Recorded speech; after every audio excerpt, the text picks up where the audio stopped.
If you want to improve your quality in Stable Diffusion from this to this, please watch this video till the very end. Very short video, under 1 minute or two. And now let's jump right into the video without wasting any second. And if this video is gonna help you, if you learn something and the quality of your video, of your images will improve, make sure to subscribe and like this video. Will really help this small YouTube channel. And now let's jump right into the video.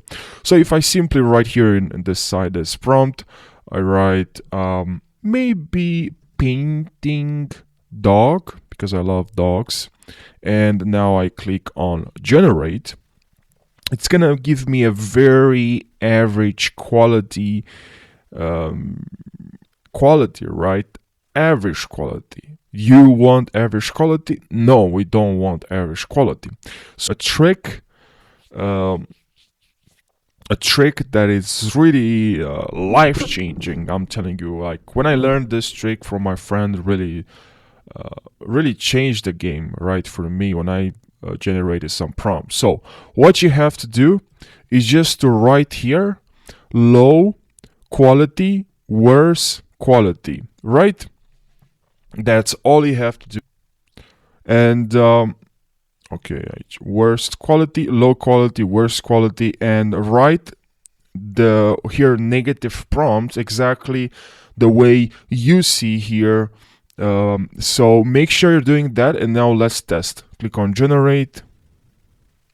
Let's see if the quality is better now.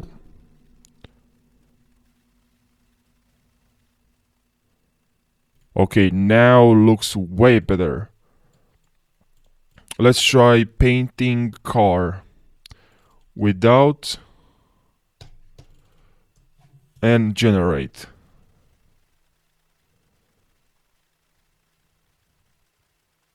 Okay, and now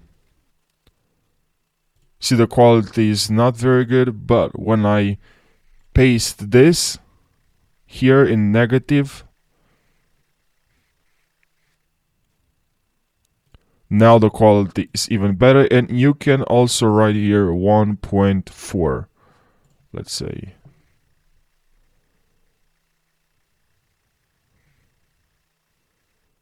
Okay, this looks fantastic, guys.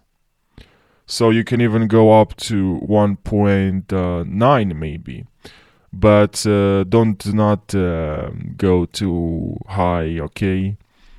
Because the quality will get worse. So, but yeah, I hope you learned something. I hope this video helped you. Thank you for watching and take care.